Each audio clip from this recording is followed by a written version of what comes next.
Olá, bom dia, graça e paz, meus amados irmãos e irmãs. Me perguntaram, irmão Fabrício, o irmão que estuda teologia, o irmão que estuda aí a Bíblia, filosofia, né? Religião cristã, ciência da religião, teologia. Vou falar um pouco sobre teologia da espiritualidade. Havia um método da igreja antiga, a igreja medieval, nos mosteiros, chamado Lectio Divina, ou leitura divina, Lectio Divinae, leitura orante. E era uma antiga prática da igreja que sugere uma leitura orante das Sagradas Escrituras, que é o relacionar intimamente com Deus, de modo espiritual.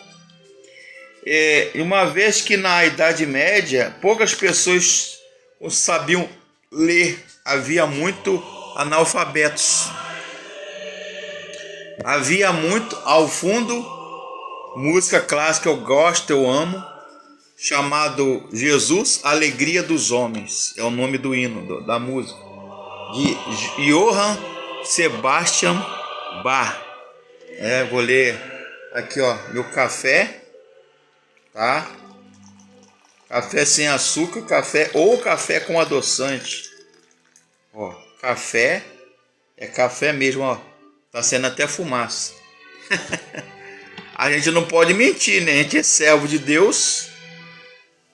A gente não deve mentir. O pai da mentira é o diabo. A palavra de Deus, a palavra do crente tem que ser sim, sim, não, não. O que passa disso é do maligno. Então, a Lectio Divinae, Lectio Divina, leitura divina, sugere uma prática da igreja que é um relacionamento. Consistia, primeira leitura, na leitura sagrada das Escrituras, a palavra de Deus, ela se comunica com o nosso coração. É o coração de Deus, amoroso, gracioso, justo, com o nosso coração humano, nutrindo nossa alma e iluminando. O segundo passo da leitura divina, Lectio Divina, é a meditação, meditatio. A mensagem divina ela é internalizada e reconhece que Cristo, ele pensava em nós, irmãos, quando falava ou realizava milagres, curas, um encontro pessoal, visível, concreto, cabal com a voz de Deus. O terceiro passo da leitura divina, Lectio Divinae, leitura divina, é a oração. A oração é uma conversa, um colóquio com Deus. Amém? A palavra de Deus, ela se converte em expressões de fé, esperança e amor, caridade, caritas, né? A palavra de Deus diz lá em João, carta de João, que Deus é amor, Deus é caridade, né? Deum caritas est, como diz Santo Agostinho. E o quarto passo é a contemplação, contemplatio. Permanecemos na presença amorosa de Deus, ou seja, tem deserto, tem vale, tem calvário, tem Gólgota, tem cruz, tem monte da transfiguração, é o chamado deserto. Há uma parte da teologia tridentina, os pais capadócios, os pais de deserto, como Santo Antão, Santo Antônio de Pádua, e outros mais por aí, a chamada exíquia. O que é exíquia? Solitude e solidão. Jesus estava ali na praia, no jardim do Getsemane, que se traduz em sacrifício e autodoação e remete à cruz. Eu queria aqui indicar 2 livros para você. Como desenvolver uma vida poderosa de oração, de Gregory Friesel. Como desenvolver uma vida poderosa de oração. Outro livro que eu gostaria de indicar é Retorno à Santidade, 10ª edição. O pastor e escritor Gregory R. Friesel, ou Friesel, né? Retorno à Santidade. Tem outros livros também que eu gostaria de indicar, que fala sobre, deixa eu ver o que está aqui, que fala sobre espiritualidade. Sobre espiritualidade, vida com Deus, do pastor e teólogo e apologeta Alistair E. McGrath. Uma introdução à espiritualidade cristã, tá? De Alistair McGrath, da editora Vida. É um grande teólogo. E a W. Tozer também, a Wilson Tozer, que ele é um grande teólogo que fala sobre teologia, espiritualidade, vida cristã. Ele fala sobre vida com Deus, né? Ele fala que Deus é o nosso objeto sagrado do culto. O nosso culto é em homenagem e honra ao próprio Deus. Café sem açúcar, sem adoçante, horrível. Gostaria de compartilhar com você um texto do Monte da Transfiguração. Evangelho de Jesus segundo Mateus, capítulo 17, diz assim: 6 dias depois, tomou Jesus consigo a Pedro e aos irmãos Tiago e João. Os levou em particular a um alto monte e foi transfigurado diante deles. O seu rosto resplandecia como o sol, e as suas vestes se tornaram brancas como a luz. E eis que lhes apareceram Moisés e Elias falando com ele. Então disse Pedro a Jesus: Senhor, bom é estarmos aqui. Se queres, farei aqui 3 tendas, ou 3 tabernáculos, ou cabanas. Uma será tua, outra para Moisés e outra para Elias. Falava ele ainda quando uma nuvem luminosa os envolveu, e eis que, vindo da nuvem, uma voz que dizia: Este é meu filho amado, em quem me comprazo, a ele ouvi. Ouvindo-a, os discípulos caíram de bruços, tomados de grande medo. Aproximando-se eles, tocou-lhes Jesus, dizendo: Erguei-vos e não temais. Então eles, levantando os olhos, a ninguém ouviram, senão a Jesus. Eu li Mateus 17, de 1 a 8. Então, esse texto ele fala de teofania. No caso aqui, cristofania, literalmente.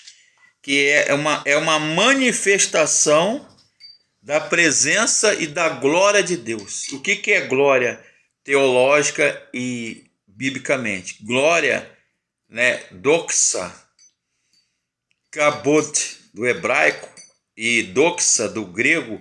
Glória quer dizer a expressão da sua grandeza ou sua própria pessoa. Dicionário Teológico Claudio Honor Correia, da CPAD. Esse texto ele fala sobre iluminação e revelação, né? A vida cristã ela fala de desertos, de vales, de calvários, de rosas, mas a rosa tem espinho. Mas também fala de vales, de Montes da Transfiguração, Monte da Oliveira, lá no horto do Getsemane, onde Jesus, em agonia, diz que o sofrimento, o suplício foi tão grande que ele teve suor com gotículas de sangue. A medicina ali, eu procurei pesquisar, né? A gente estuda teologia, faz teologia, ensina teologia e vive teologia para isso, para pesquisar, estudar a Bíblia, a religião. O fenômeno médico se chama, aonde até eu estudei, diapedese. É quando os vasos, arteríolas e capilares aqui das veias, elas estouram e a pessoa ali transborda sangue misturado com suor, gotículas de sangue e suor. Então, em agonia, a Bíblia fala que Jesus, que sabia que ele ia morrer na cruz por nós, pelo pecado da humanidade, por mim e por você, né? Mas também tem solitude, solidão, exíquia, mas tem praia, tem jardim, tem sacrifício, autodoação e remete à cruz. É o Calvário. O maior símbolo de sacrifício, de autodoação e amor e misericórdia e caridade de Jesus para com Deus e para com os homens, com a humanidade, é a cruz. Símbolo do cristianismo. Símbolo de entrega, de despojamento, de desprendimento. Então, quando Pedro, Tiago e João, os irmãos, foram a um lugar em particular, a um monte da transfiguração, e fala assim: Senhor, o Senhor quer que nós façamos 3 cabanas, 3 tendas ou tabernáculos, uma para o Senhor Jesus, outra para Moisés e outra para Elias. E uma nuvem luminosa, né? Eu lembro aqui de lúmina e fenômena. Fenomenologia. Na religião, essa palavra ela é muito importante. Na filosofia, na teologia e na religião. Envolveu os 3, vindo uma nuvem do céu que dizia: Este é meu filho amado, em quem eu tenho prazer, em quem eu me comprazo. A ele ouvi. Tem Moisés, a lei e a Torá. Elias representando o ministério profético, que era quase uma instituição em Israel, o profetismo, os profetas, Elias. Mas ficou só Jesus.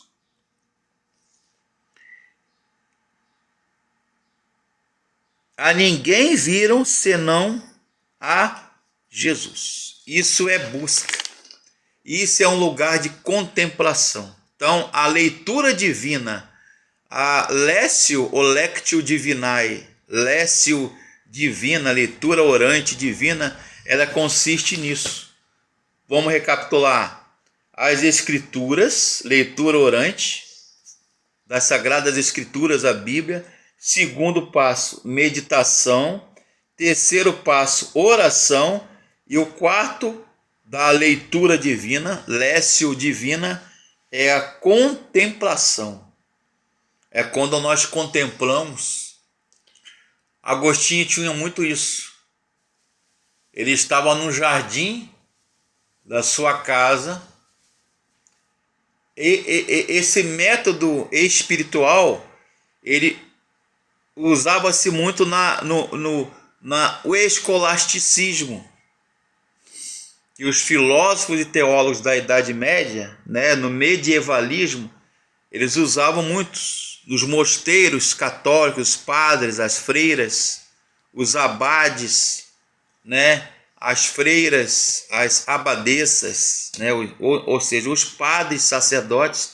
Depois passou para a Reforma Protestante e para os anabatistas, os batistas, os presbiterianos, congregacionais, os protestantes. não ficou só nos mosteiros católicos da Idade Média, mas passou também para o lado protestante, calvinista, presbiteriano, os puritanos, os pietistas, ou seja, aqueles que estudavam a espiritualidade cristã, vida com Deus. Aprendi isso com o meu professor, meu diretor espiritual, professor de espiritualidade cristã no seminário e na faculdade de teologia. Então, basicamente, isso aí que eu entendo por lécio divina, leitura divina ou leitura orante. Que Deus abençoe e curta o nosso canal, Fabrício Barreto Gonçalves. Todo dia tem um canal, um vídeo de leitura da Bíblia, de estudo da Bíblia, da teologia, da filosofia, da religião.